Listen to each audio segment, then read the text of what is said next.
Man, this whole thing is crazier than my uncle after a fifth of Jack Daniels. And that dude, he was an alcoholic, so that was pretty crazy. Not just an alcoholic, one of those wild and crazy, bad drunk alcoholics that, not really bad, but he would just, and you know what, this isn't about my uncle. This is not a show about Mark's drunken uncle.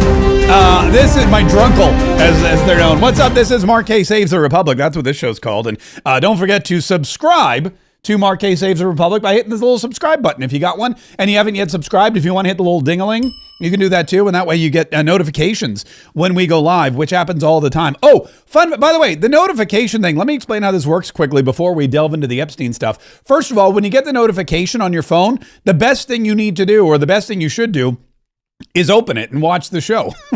or if you get a notification that, hey, Mark K just posted a new video, best thing to do, go watch it.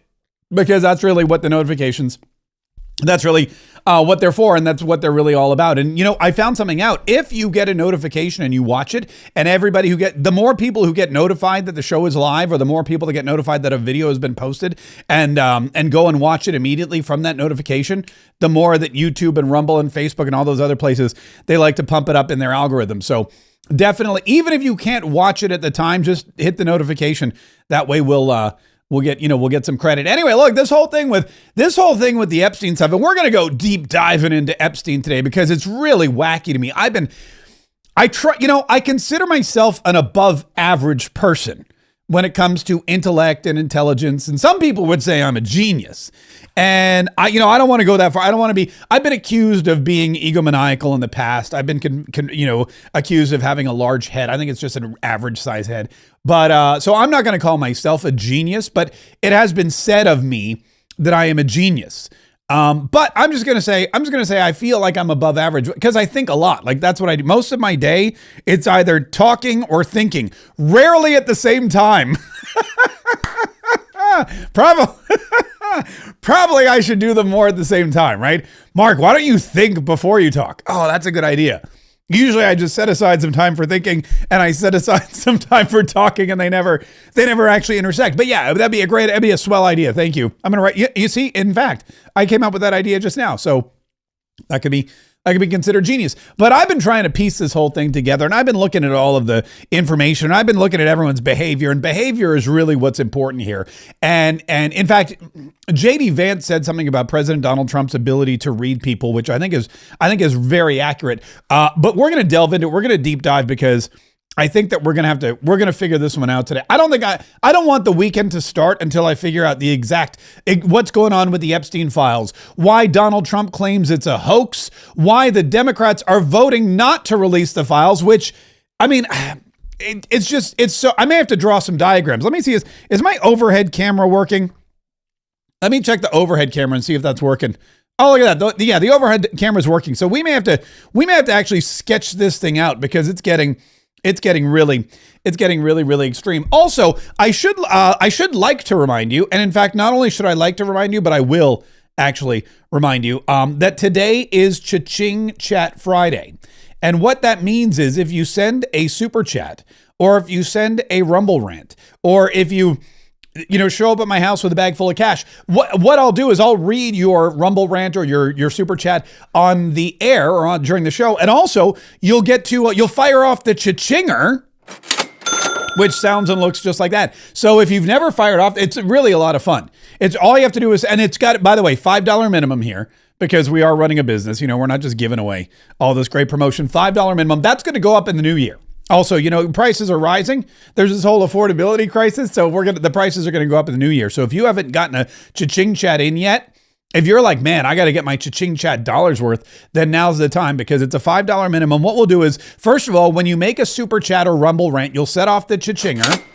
And then the second part of that is whatever you put in the message, like if, for example, your message said, eat at Joe's, get 20% off when you mention Mark K Saves the Republic, then I'll read that out. Or if you write in your Rumble rant or your super chat, Mark K is a genius, I'd probably read that for free. Oh, if you write Mark K is an egomaniac, I would totally read that because it's part of the whole Cha-Ching Chat process. So you can do it at any time during the show. You can send your super chats. You can send your rumble rants. You're not limited at all in quantity. We have people that send multiple. And I may actually from time to time try to bait you into sending multiple. Because why, look, if you're going to send one, you might as well send two, right? I mean, we already know that you know how to do it. So if you know how to do it, we'll just make it as easy as possible for you. All right, so let's dive into this whole Epstein thing. This Epstein thing. Oh, wait, before we do that, let's look at Secretary of War Pete Hegseth screwing in the placard on the Pentagon. Here, this is Department of War. Secretary of War Pete Hegseth. Oh, there we go. Ding, ding. Look at that. That's the most Pete Hegseth thing in the entire world, isn't it? That's the most Pete Hegseth thing in the entire world. Pete Hegseth, he's like, I'm going to screw in this we got a new placard for the Department of War. All right, we're going to screw this in. And someone probably had an electric, like I imagine this is not a job. We're talking about like concrete and marble, whatever. This is not a job for a handheld screwdriver. Here we go. But Pete Hegseth is like, I don't need that. Look at these muscles. Look at those tattoos. I don't need your fancy electric drill screwdriver. No, just give me the old Phillips head, and I'm gonna screw it. I don't know that he did the whole. I think he probably just did like the last couple twists. Maybe just for the gram. Who knows? Or maybe he did the whole gosh darn thing. You know what I would use? I would use that alien tape. Have you ever seen that alien tape? Maybe that's what maybe they used alien tape. Alien tape's the best. I would definitely use some alien tape on that mug because, again, look, I'm not saying that he can't do it. I'm just saying probably he just came in at the last minute to, wait, where did it go? Hold on, I wanted to play it again. Oh, here it is. Look at this. Here we go. Screw, and tighten. All right, righty tighty. And then knock it for good pleasure. Knock it for good pleasure. What's wrong with me today? No, knock it for good measure. And then give the screwdriver to somebody else. But all right, I just wanted to share that with you so that if anyone asks you this weekend, hey, did you see Secretary of War Pete Hegseth change officially the Department of Defense to Department of War with a screwdriver? You can now say yes. Yes, I did. Thanks to Mark K. All right, let's talk about the Epstein Files here, shall we? No, wait, we can't yet because we just got our first cha-ching chat of the day, and it is a whopper. It's from Jeff Tim, $20. Thank you so much, Jeff. I appreciate it. Mark, where do you stand on balancing the budget? I'm all for the balancing of the budget. I think a balanced budget is a great idea. Unfortunately, I'm in the minority and I'm not yet in Congress, but when I get to Congress, I'll probably still be in the minority.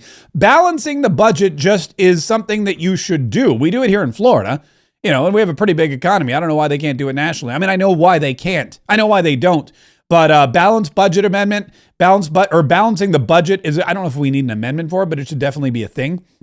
Term limits should definitely be a thing. What Anna Paulina Luna is working on right now, which is no congressional stock trading, that should be a thing. I don't think that these people should become lobbyists or be able to become lobbyists at least for 20 years or so after they leave Congress, if that's a thing, because that's basically what's happening. They know that if they go to, here's how this typically works, right? For these Congress people, they go to Congress. And Jeff, thank you so much for your very generous cha-ching chat.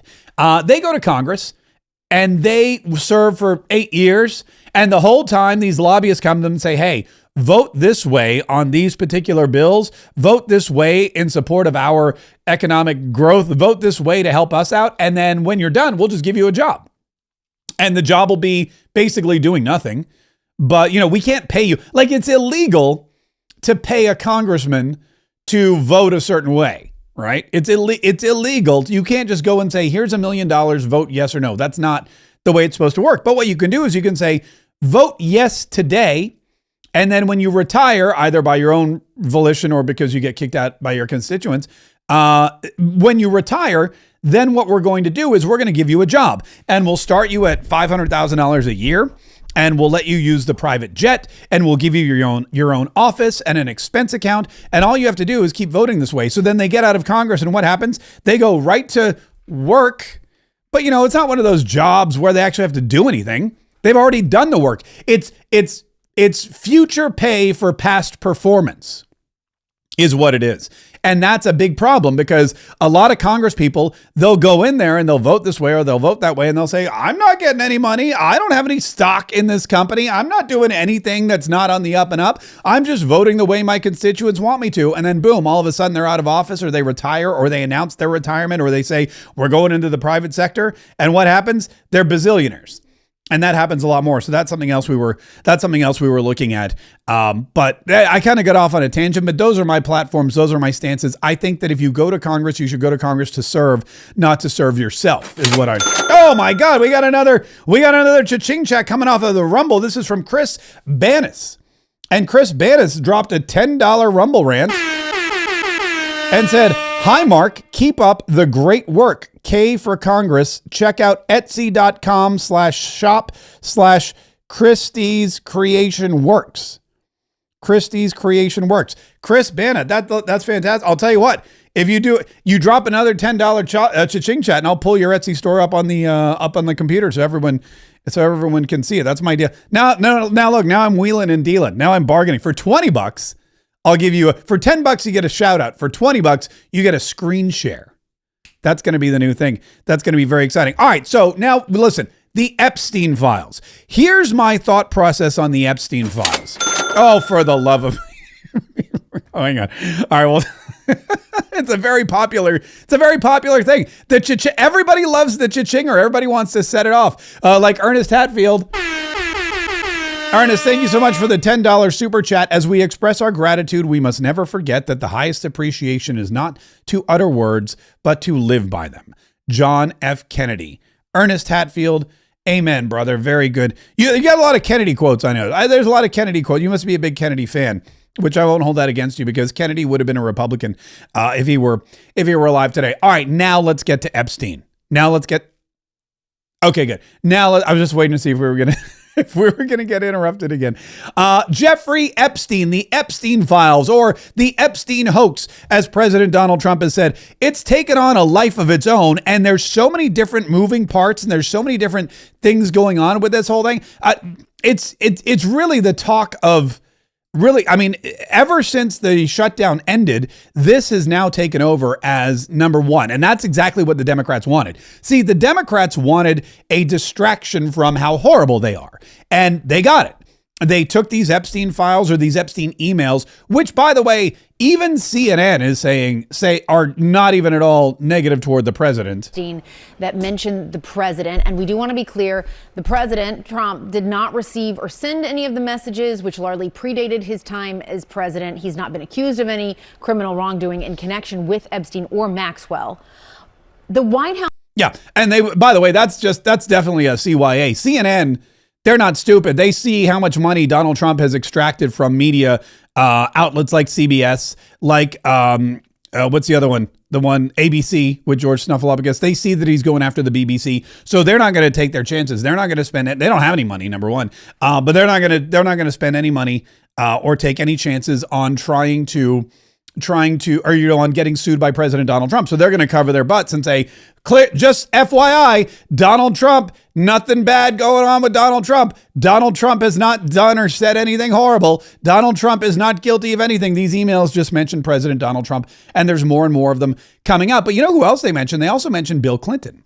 And so the Democrats, and this is interesting too, because you may remember that our good buddy, and by good buddy, I mean, I've never actually met the guy, but I just like him a lot. Our good buddy, Tim Burchett, a.k.a. Representative Congressman Slingblade, tried to release the Epstein Files, dadgummit.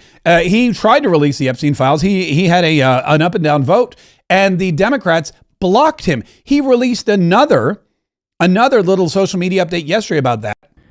Hey, everybody. Tim Burchett in Washington, D.C. today, of course, trying to open up the government, but I tried to make them release the Epstein Files, and I was blocked by the Democrats. This is all gamesmanship, folks. It's not about releasing the files. If they had something on Trump, they would have released it. Biden had it for 4 years, and they hate Trump more than anything in the world. And so now they blocked it, and so they can piecemeal the truth and the half-truths, both sides, of what really went down with Epstein. And it's kind of disgusting, really. But, well, I tried. That's all I can tell you. Yeah, there you go. No dadgummit in that one, by the way. I really feel like, again, Tim Burchett's great. I tell my buddy Aaron Bean, because Aaron Bean, who's a representative from Florida's 4th District, he made a couple cameos in these Tim Burchett reels or these Tim Burchett updates. And I told him, I go, you should do that. You would kill it. You'd be awesome at that. But Tim Burchett definitely should throw at least one dadgummit in every video. That should, in fact, you know what? I'm actually going to tell him, hold on, bear with me one second. Let me go to, I think I should probably tell him that. Let's go. You know what? Let's tell him together. Tim Burchett. And I think that because you really want to brand yourself, right? Like it's important that you brand yourself. You don't just want to, it's great that he's bringing information to the people. It's great that he's doing all that kind of stuff, but he also really wants to make sure that he's branded and people know that it's him. So I'm going to go here and be like, hey, look, listen, we need at least one dadgummit in every video. Where's that video that I just saw? Is there one in this one? Back on the farm in Tennessee after opening the government up yesterday. I put forth a UC, which is a motion for unanimous consent, and it was for Ro Khanna's bill. It didn't even have anything to do with Massey's. His still there, and they can do whatever they want to with that. But Ro Khanna's bill just said release the files, and dadgummit, that's what everybody wants. Oh, there's the dadgummit. And that's what I did. And all right, so there's a dadgummit in that one. So he's usually pretty good about it. But sometimes I guess he forgets the dadgummit. And I guess, sometimes when you're just frustrated or when you're trying to get the information out there, maybe you miss a dadgummit. I'm trying to see where that one I just played was that didn't have one. It's okay. We'll get to him later. But that's definitely a great way to brand it. Well, now President Donald Trump is going after Bill Clinton because what's happening is, as we realize that the Democrats are blocking these resolutions or these up and down votes to get these unanimous consent votes to get the Epstein Files released, we have to scratch our heads and go, well, that's weird. We thought these were the people that have been screaming about the Epstein Files forever. Well, some of them. These are the people that have been trying to embarrass President Donald Trump with the Epstein Files forever. These are the people in the media who've been demanding that the Epstein Files be released. And now that they have the opportunity for an up and down vote, for a unanimous consent vote, they're saying no. In fact, Mike Johnson spoke about that yesterday too. On the Epstein thing, look, we put a UC on the floor, a unanimous consent to just dispense with the discharge petition, just get it passed by everyone. The Democrats objected to it on the floor. I did that. I put that on the floor. They objected to it. If they were really about transparency and honesty and they had this great urgency about it, they would have voted to let that be done. It has never been about that. It's been about politics. They're trying to attack the president. They're trying to manufacture some sort of hoax that he had something to do with Epstein, and it is absurd. This has been going on way too long.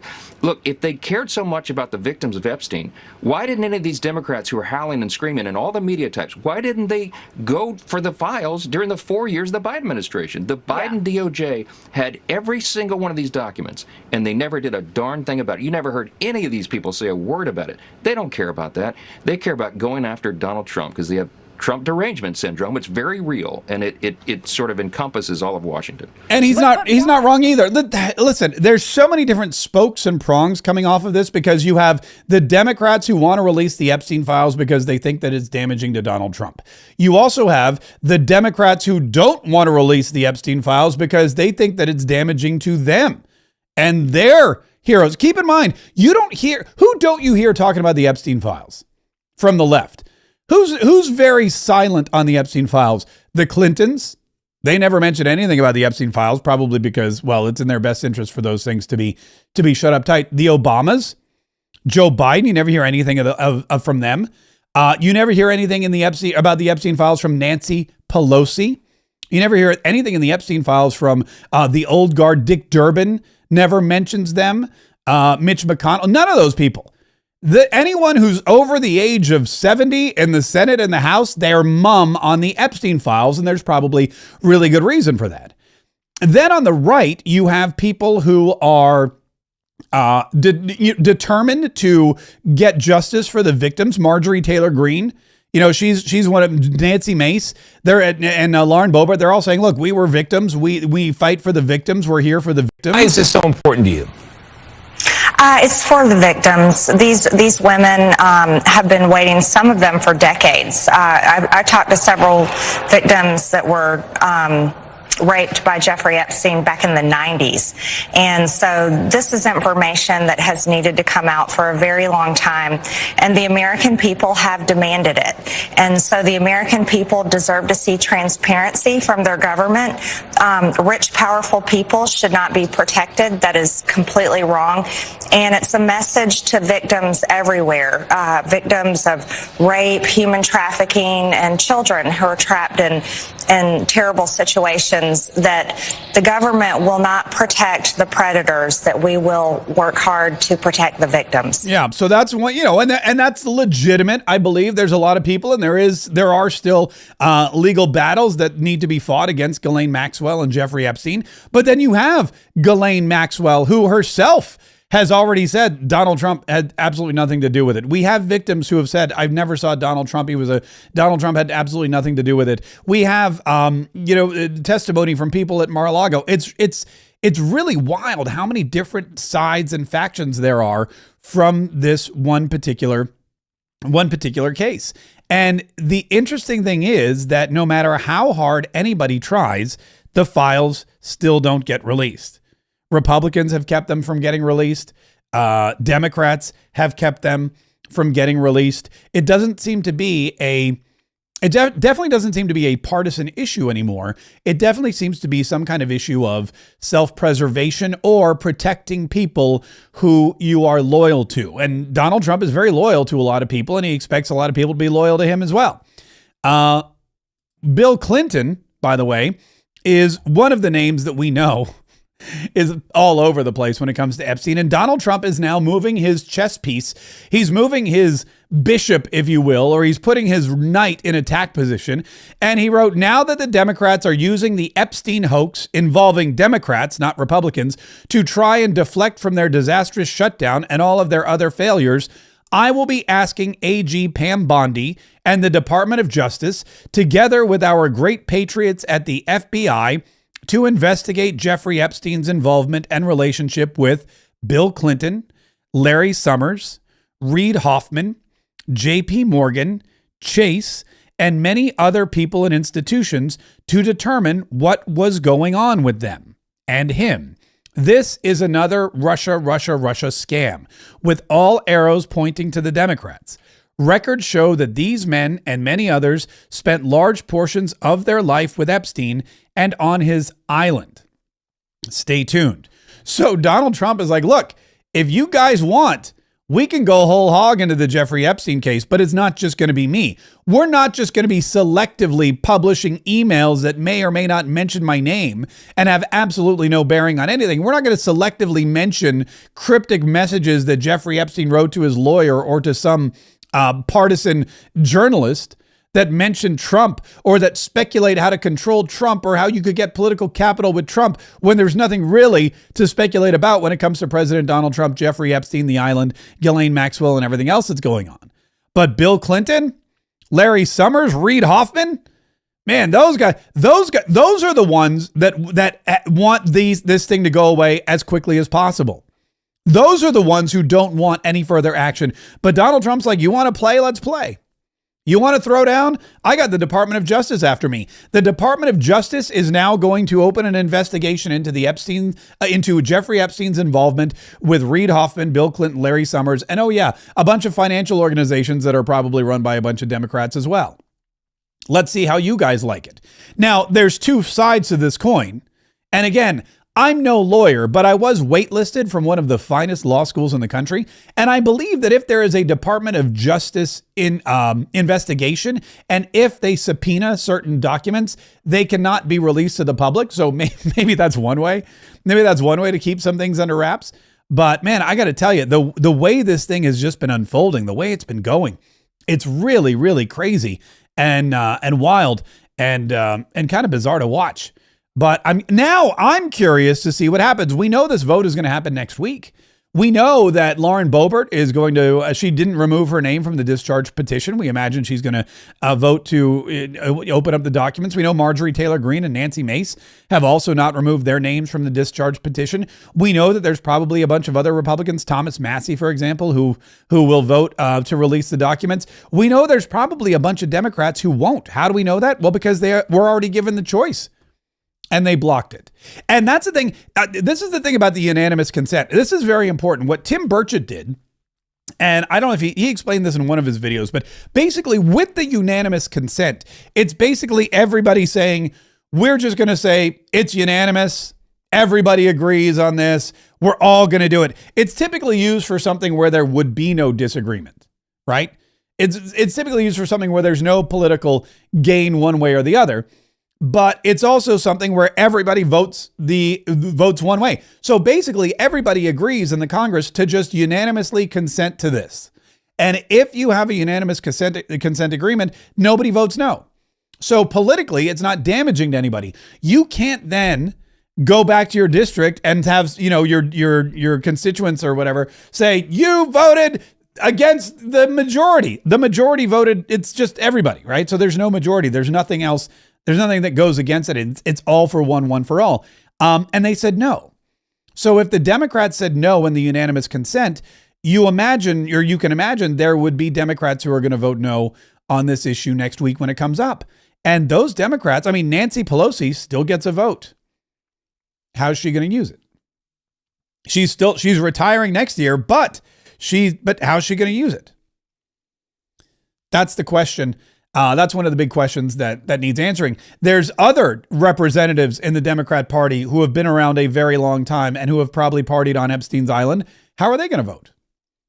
There are a lot of people in the Congress who probably are funded by or supported by or have investments with people who know Jeffrey Epstein and spent some time on Epstein's Island. How are those people going to vote? That's the big question.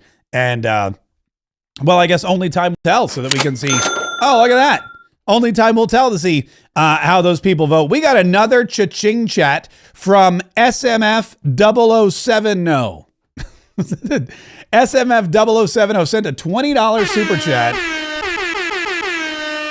and wrote, Mark K., the next congressman of Florida, District 5. SMF 070, thank you so much. I appreciate that. That is, first of all, it's a very generous cha-ching chat. And for you to use your hard-earned money to simply just help me promote my congressional campaign. I really love that. I really appreciate it. Thank you so much.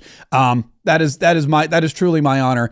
And I'm glad to have you on board as one of the Catriots. And like I said, we will put that for sure to good use, because all of our cha-ching chats, we have, we're getting some more here, it looks like, from the Rumble. They all go right back into the show, so we can continue to keep doing this every single day. So if you love this show, this is a great way to keep it going. Tulsa Peta sent us a $5 cha-ching chat and wrote, keep us updated. That's exactly what I try to do. It's exactly what I try to do every single day, TS Peta. Or Tulsa Peta, thank you so much. Tired of this stuff. That's their literal name. Wrote, we don't give a stuff about Epstein. Big waste of time. Files is a buzzword. We demand the list of those who participated and for them to be held accountable. We don't care who they are. I care who they are. Oh, but I see what you're saying. This isn't really interesting, because when I was at the final TPUSA Student Action Summit in Tampa, which was last August, I guess it was. It was July or August. I guess it was late July, early August. And we were there with Charlie Kirk. It was his final event, which is sad. And I got to see him on stage with Megyn Kelly. And this was, you may remember back in July, there was a big hubbub. It was a Friday night. We were in Tampa. We were doing our live broadcasts and everything. And I remember it vividly. All of a sudden, everyone started buzzing, because on the Twitter or on the X feed, there were all these messages about Dan Bongino and Kash Patel being furious about the Epstein Files mess and how the Epstein Files were being handled, or weren't being handled, I guess, by Donald Trump and his administration. And Dan Bongino, after Pam Bondi had said something about not releasing the Epstein Files or whatever, Dan Bongino was going to quit. He was packing up his office. He was 1 foot out the door. And then we went into the session with Megyn Kelly, and Charlie Kirk. They were live.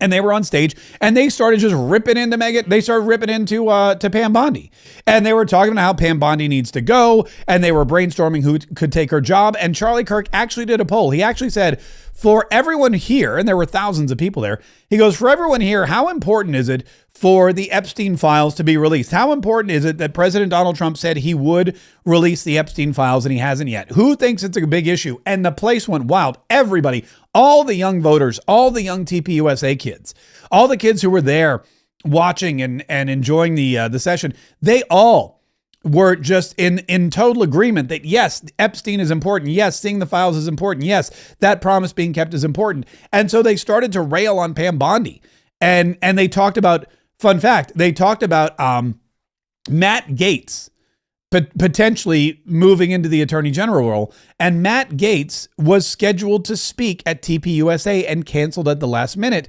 We all assumed because he was ushered to Washington to talk about becoming the Attorney General. Then there was talk about, what's her name? The Deputy Attorney General, who I was supposed to actually, interview her. She also canceled. And there was talk and discussion that she was going to Washington, D.C. so that she could become the new Attorney General. Why does her name escape me right now? It is, hold on. I got it right here. It's gonna annoy me, so I'm just gonna Google it until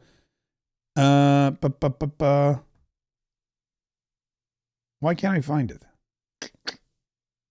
Assistant Attorney General.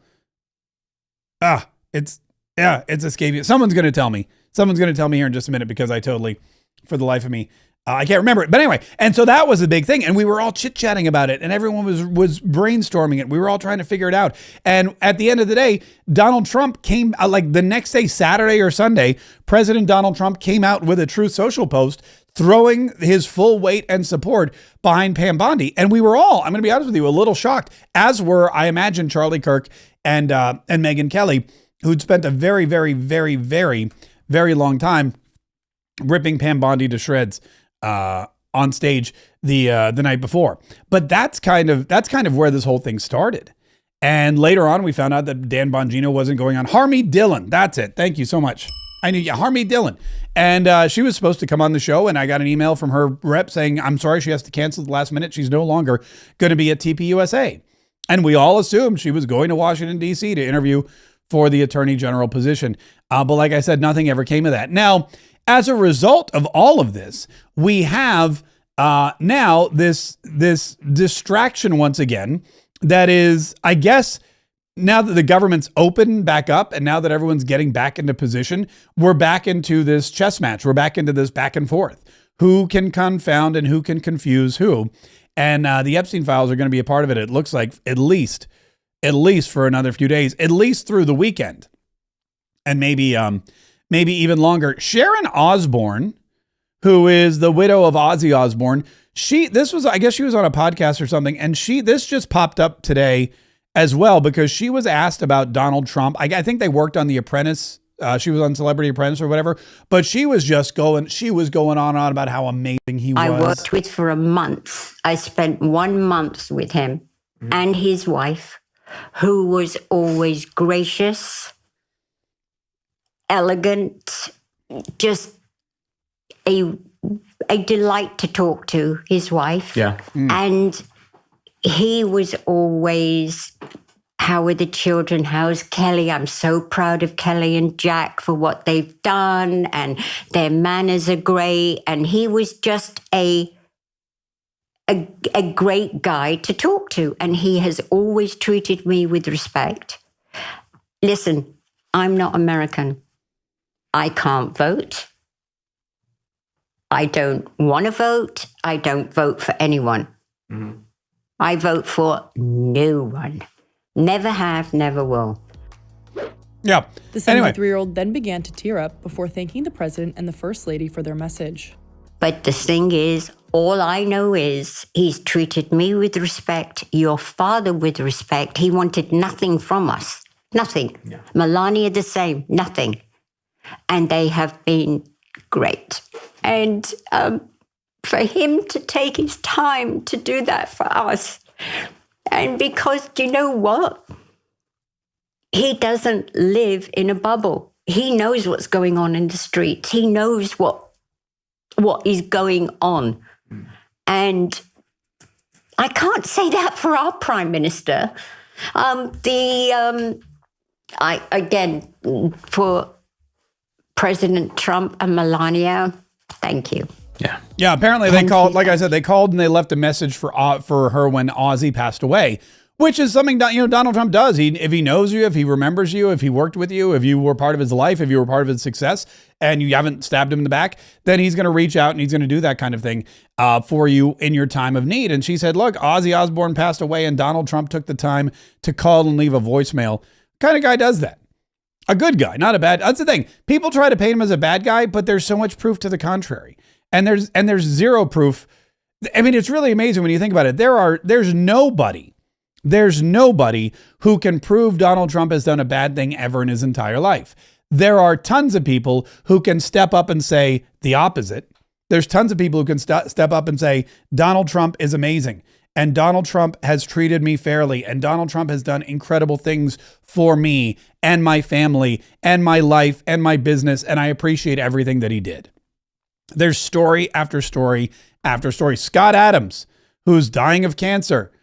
Donald Trump over the weekend when he was golfing heard that Scott Adams went on X and said, I'm going to wait a couple days and ask Donald Trump for help. And Donald Trump said, don't wait, I'm on it. And he called his son in Africa and had his son call Scott Adams and had Robert F. Kennedy Jr. call Scott Adams and Dr. Oz call Scott Adams. And the whole weight of the Health and Human Services Department of the United States of America called Scott Adams and said, what do you need? The president wants to know how he can help. That's service. That's what it's all about. It's all about service. If you serve people to the best of your ability, if you do everything you can for somebody, then that's what it's all about. You're going to get rewarded. You're going to get these cha-ching chats that are coming in. Look at that. See, there's another one. These cha-ching chats that are coming in. That was right on cue, by the way. That was really good. Ernest Hatfield sent another one. Keep up the good job of shellacking the Dems, Mark. Thank you, Ernest. A little bit of an inside joke, but I'll tell you all about that one here in just a minute. Yeah. But that's what we do. I'm out here shellacking the Dems because it's what I'm good at. It's what I'm passionate about. It's what I think needs to happen. I'm here to serve you and get you the information that you need. And as a result, you get rewarded. Look at these TSA workers. Kristi Noem yesterday made an announcement for the TSA workers. Today, we are announcing that we are going to be handing out bonus checks of $10,000 to TSOs, to agents who work for TSA who served with exemplary service. And what that means is that we are going to not only continue their paychecks like they should have received all along, but also they're going to get a bonus check for stepping up, taking on extra shifts, for showing up each and every day, for serving the American people, and taking seriously the mission that the Department of Homeland Security takes seriously and that they take seriously every single day, and that's keeping the American people safe while they go and commute across the country and while they do their work and business and take care of their families. Yeah, and and look, here's the thing. Kristi Noem, she also handed out the checks, which I thought that was a good little tip. That's bonus points for that. She had these TSA workers there and she goes, look, these guys were dedicated. They came in, they worked diligently, which I can verify, by the way. As I told you, I flew to New York last week and we left on Saturday. The government had been shut down. They'd already started canceling flights. These agents, I'm sure, they'd already missed at least one, probably two paychecks at that point. But when I got to the airport, there was no line. There were TSA workers working there. They checked my ID. They checked my baggage. They lifted my bin and put it away. They called me sir. They were polite. They were expedient. They were diligent. They were professional. I thanked a couple of them I was like, thank you so much for being here, by the way. Thanks for working, because I know I wouldn't work if I didn't get paid. I mean, that's just the way that's just the way it goes. You got to work. You do the work, you deserve the pay. And here are these selfless people who are saying this job is more important than my paycheck. This job is an important public service. It's almost, it is. You want to talk about essential personnel? TSA, that's essential personnel. You can't just stop the airlines. You can't stop the planes from flying and ground everybody. And at the same time, you need to make sure these people are safe. And I will say it was probably one of the best TSA experiences I've ever had. And then I realized why. I go, oh, these people who are showing up here without a paycheck, these are the people that, the people that maybe are questionable at their job, they're calling in sick. They're the ones going, I'm not working without pay. What you have left is the really, truly exceptional service-oriented ones. And that's why it was so great. But I love this because then Kristi Noem, she didn't just tell these people, hey, you're going to get a paycheck. She actually put her money where her mouth was, or she put the checks in their hands. But we will be looking at every single TSA official that helped serve during this government shutdown and do what we can to recognize that and help them financially with a bonus check to get them and their family back on their feet. So with that, Rico, I want to present to you Rico a check and say thank you from the American people. Appreciate it. Ashley. Yes. And is Leo here? All right, Leo.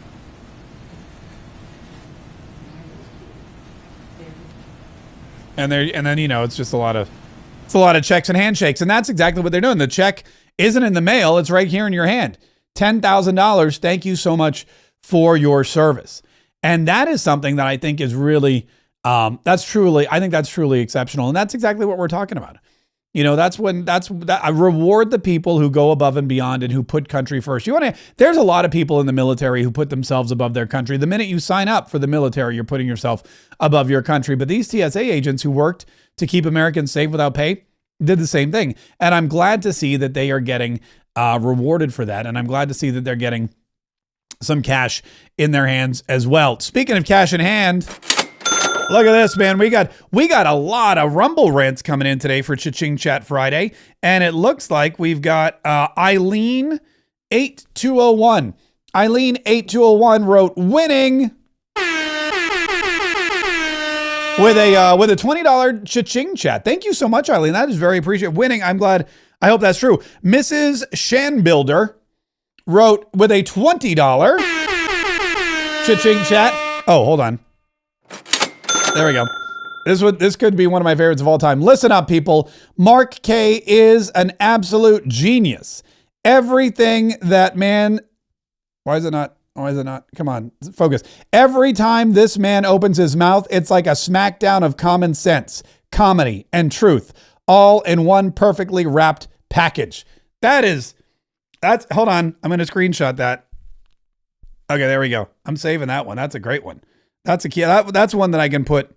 That's one that I can put on my wall later on. Anyway, that is so nice. Thank you guys all for keep them coming. We're not even done, man. We're only halfway done. Oh wait, we're way more than halfway. Yikes! Where does the time go? Where does the time? That's my question. Let's get back to the shellacking of Democrats, shall we? So on the 47 Daily podcast this morning, which if you don't listen to, you really should go to the 47daily.com. Oh wait, what happened there? I hit the wrong button. Go to the 47daily.com and you can see for yourself that we do a podcast every single morning. And in it, we talked about Chuck Schumer because there were a couple things. First of all, J.D. Vance was asked by Sean Hannity about President Donald Trump and what he's learned from him. And he had a couple of things. What have you learned from President Trump? I mean, he is a force of nature. He is. I've known him 30 years. What have you learned from him? A few things. Number one, the president is amazing at compartmentalizing things. When something is going on, there's always a crisis. The very best day in the West Wing, there's at least one crisis somewhere in the world that somebody's putting at your desk. The president has an incredible ability to sort of say, okay, focus on that for 15 minutes and then go and focus on something totally different for 15 minutes. That's not naturally how I am. If something bad is going on, I tend to want to think about that thing and solve that problem before I go on to something else. The president is incredible at that compartmentalization. I think that's one of the reasons why he can handle 10 different problems at once is because he's able to troubleshoot and then move on to the next thing. Troubleshoot and move on to the next thing. The second thing that I've learned from the president, Sean, and I've tried to absorb it as much as I can, and I think some of this is just who he is and his natural instincts, is he has better instincts about human beings than anybody that I've ever met. Yeah, and that is why he said Chuck Schumer is now a Palestinian. Everything he said. And so Caroline Leavitt was asked about Chuck Schumer, and she basically just ripped into him. Of course, a lot of this is coming from President Donald Trump as well. But Chuck Schumer has destroyed his own. In fact, J.D. Vance talked about that too, said, look, he destroyed everything he's worked for. He sided with, first he sided with the far left side of his party because he was scared of them. And when you're scared, you cannot be a strong leader. And then he lost. People looked at him and he was begging them, please don't cross the aisle. Please don't end the shutdown. Please, we've got to stick with the far left or they're going to get rid of me. And these 9 Democrats didn't care. They're like, we're good. Well, the president just dealt with Chuck Schumer, and President Trump and Republicans shellacked Chuck Schumer and the entire Democrat Party. After 43 days of Chuck standing out there trying to bravely hold the country hostage and inflict massive pain on the American public, Chuck got absolutely nothing. And now the knives are out for him. As you can see, Jesse, as you just perfectly laid out in your monologue, the Democrat Party is in complete disarray. And the truth is, they have been for 10 years since President Trump came on the political scene. They don't stand for anything good. They just stand for Donald Trump is bad. That's the only thing that unifies their party. And now you see how far they are moving to the left. They ran Senator Gillibrand and Senator Manchin out of town. Now they're running Chucky Schumer out of town. It's too bad he turned into a Palestinian. He did it for nothing, like President Trump says, because his own party is turning against him. And the Democrat Party is truly becoming a full-blown communist party. Well, it's a great way to put it. And as I said earlier today, I love the word shellacked, and we need to use shellacking or shellacked way more than we do. So you look for me, by the way, I'm going to start increasing my usage of the word shellacked because I think it's very descriptive, and I really love the way it sounds. It's fun to say, shellacked.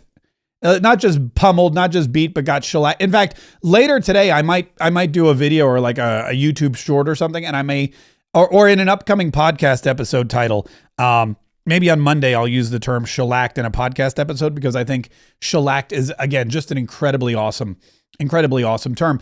But anyway, I digress. So anyway, what happens is J.D. Vance says, look, Donald Trump, he's got this great ability to compartmentalize. And I think you have to. When you've been indicted 91 times in Florida and Georgia and Washington, D.C. and New York, when your business is getting sued, when your family's getting sued, when you're running a business, when you're running for president, when you're getting shot at, all of these different things, I think you really have to compartmentalize. And the better you are at compartmentalization, I think the better you are at everything. It's one of those things that is a true, the true measure of a man or of a strong leader or of somebody who's going to come through is the ability to compartmentalize. And as J.D. Vance said, I'm more like J.D. Vance. If something's wrong, I tend to dwell on it forever. I can't sleep until it's solved, until I know it's, gotten better. I put everything else aside. If somebody complains about something that, ruins my day for a little while, but I'm getting better and better at not caring about stuff or compartmentalizing stuff. But Donald Trump, it's just one of the things that makes him a truly amazing leader. There's a whole bunch of them. In fact, I wrote a book called Go Trump Yourself.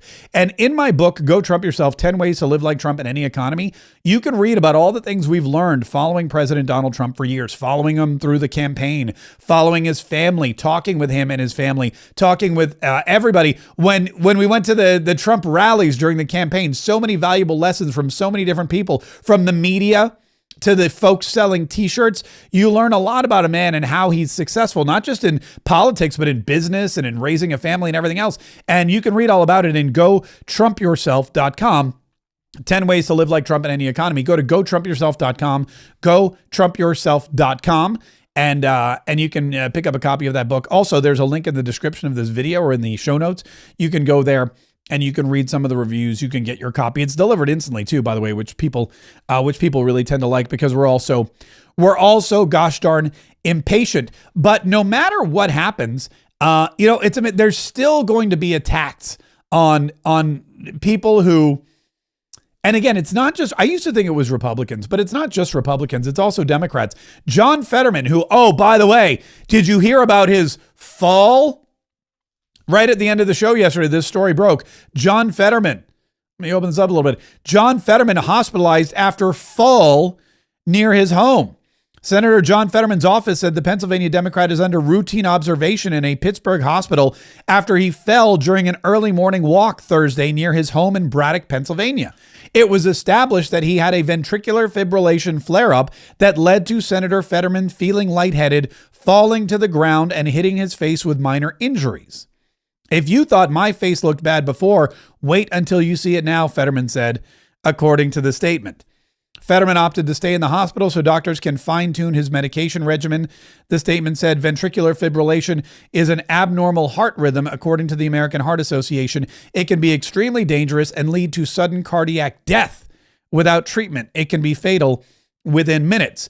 So again, John Fetterman, who is not the left's favorite senator at this moment, stood up with the Republicans 15 times, voted to reopen the government 15 times, called on his Democrat counterparts and cohorts in the Senate to do the same 15 times.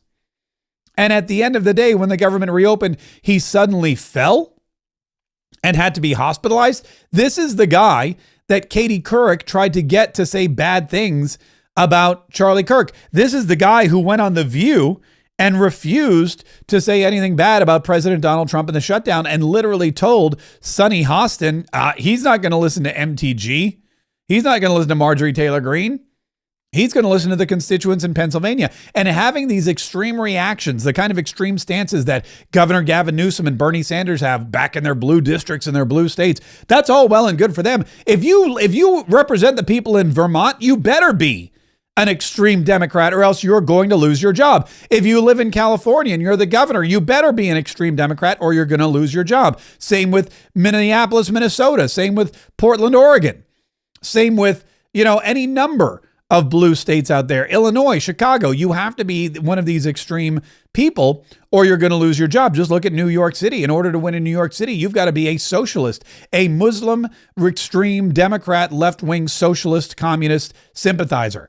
That's how far left you have to go to become the mayor of New York City. That's why they have Zohran Mamdani. But in Pennsylvania, that's a swing state. That state went red. That state voted for President Donald Trump. Voted for President Donald Trump in 2016. Voted for Joe Biden in 2020. Went back to President Donald Trump in 2024. And so you look at it and you go, well, that's not a blue state. Why would John Fetterman act like it is? Why would John Fetterman shut down the government and vote with the Democrats blindly when he represents both Republicans and Democrats in the state of Pennsylvania? And he said very aptly, he said, my state is one of the states that actually matters when it comes to the presidential election. He said, my state matters when it comes to the big one, the big decision. The big decision being who's going to be the president of the United States. And there were swing states galore. There were 6 of them. California wasn't one of them. Vermont wasn't one of them. Connecticut wasn't one of them. Massachusetts wasn't one of them. All these places where you hear these Democrats ranting and raving about stuff. Elizabeth Warren, blah, blah, blah. Massachusetts is not going to vote for Donald Trump for anything. Massachusetts is not going to not vote for Elizabeth Warren, apparently.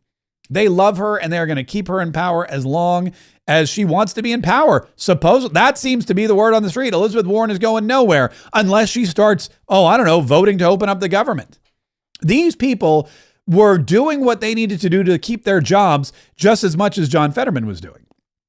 That just goes to show you how different states are, which is another argument for states' rights, which is an argument for another day because I've already blathered on long enough about John Fetterman and oh, look at that. The point being, I feel like the fall, just like these Epstein emails, has suspicious timing. We got another Rumble rant setting off the cha-chinger. TNT forever, $10.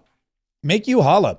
That was me who broke the Fetterman story to you yesterday. I'm a Pittsburgher. Strange this happened after all his recent interviews. TNT forever. Yeah, broke the story live in the after party. I really appreciated that. We posted it up on the Facebook immediately.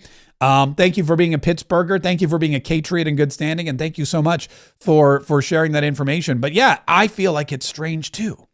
It definitely has Seth Rich vibes, doesn't it? I'm just saying it's really kind of weird. Listen, one more thing that I wanted to mention to you before we get out of here is that we have a big poker tournament coming up We have a big poker tournament coming up this December. And it's interesting. I don't know what's going to happen next year when I win my congressional race. I would imagine that I would imagine that when I win my congressional race, probably I would have to, at least for the time being, not host a poker tournament. Because again, I don't know that poker and politics go together. Yes, there are backroom poker parties, and yes, there are backroom poker deals going on all over. But if you think about it, I'm just saying, I don't know that Congressman Mark Kaye will be hosting. Not to say that we're not going to help the kids, not to say that we're not going to do fundraisers, but if you're a fan of the poker tournament, or if you've never been to a poker tournament, or if you've ever wanted to come to the Ho Ho Hold'em charity poker tournament, I'm just saying, when this election goes my way, it may be that we're going to have to put the kibosh on this and come up with some other more, let's just say, wholesome. I mean, look, if you hold a fundraiser at a place where you have to be at least 18 to enter, I think that probably, I'd have to move on at least while I was in Congress. Now, the good news is I would term limit myself to 6 to 8 years. So it would come back eventually, but I'm just saying for the time being. So if you're, and I'm not saying it's the last one, but I'm saying, look, I don't know what the future holds in store. So I would definitely come to this one. And we sold a full table. Look at that. We had 8 tables. We're down to 7. So if you want to get and that's the way to go. That's the way to go. If you have a business, buy a table, bring your employees, bring your clients, bring those people who, as a thank you, as a fun way to celebrate the holidays. And it's all tax deductible because Dreams Come True Incorporated of Jacksonville is a 501(c), and we are a special times program of Dreams Come True of Jacksonville. So Kaye's Kids gets you a full donation. It's a great way at the end of the year to do some good, to get a tax write-off, and to help, and spend some time doing something fun with those people that you really appreciate. And we sold a table I think that one went today. So fantastic. That's great. And if you just have a bunch of friends and you get together and you buy a table, you can get 2 tickets for free. So if let's say you and like 7 of your friends want to get a table or want to get tickets, it would be cheaper to get a table. That way you'd only be paying for 6 tickets, but you get 8. And then of course our spectators, we got a lot of spectators, man. Everybody wants to come and watch. And we've sold a bunch of single tickets as well. Still a lot of VIK tickets if you want to come sit at my table.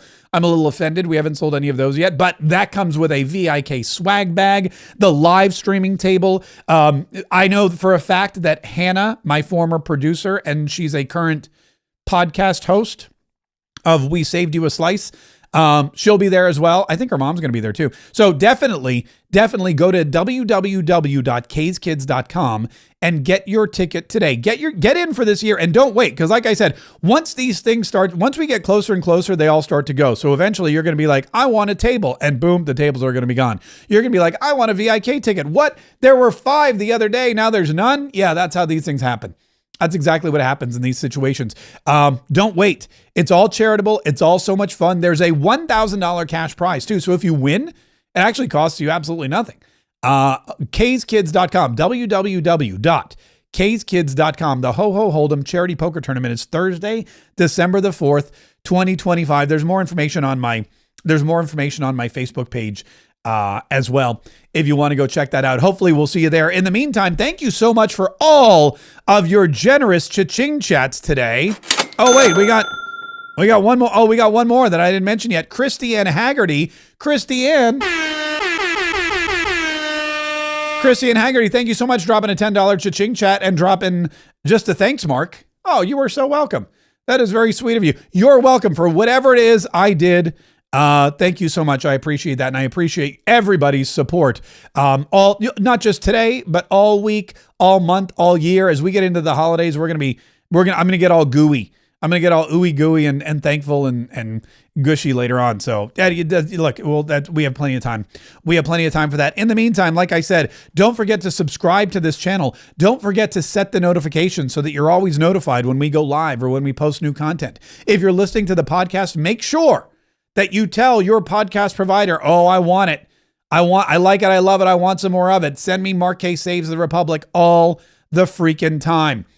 Because then they will. I mean, again, it's all automated. So that's exactly what's going to happen. And we will continue. Listen, we're going to continue to follow this story, the Epstein mess. You know, there's going to be some stuff during the weekend. If something happens with Bill Clinton, I'm all about that. I'm excited to see what happens with Bubba. Either way, we're going to keep you informed of who's coming after you, how they're attacking you, how they're trying to infiltrate this country and destroy all of the values that we hold dear, and alter this country for the future so that it's unrecognizable before you know it, and that the country you leave to your kids is not the country that your parents left to you. We're going to fight that tooth and nail till our dying day. We're going to do it together. We're going to do it every single day. And we are going to keep informed. We're going to keep inspired. We're going to keep each other motivated to fight, fight, fight so we can save the republic. I guess we got to have an after party today too. Is it Friday, right? Wait, Monday, Tuesday, Thursday, I do the after party, but then I think I didn't do an after party on. All right, we can do a super quick after party today. If you want to join us, you can join us at Katriots.com. It's right there. We'll do a super quick little after party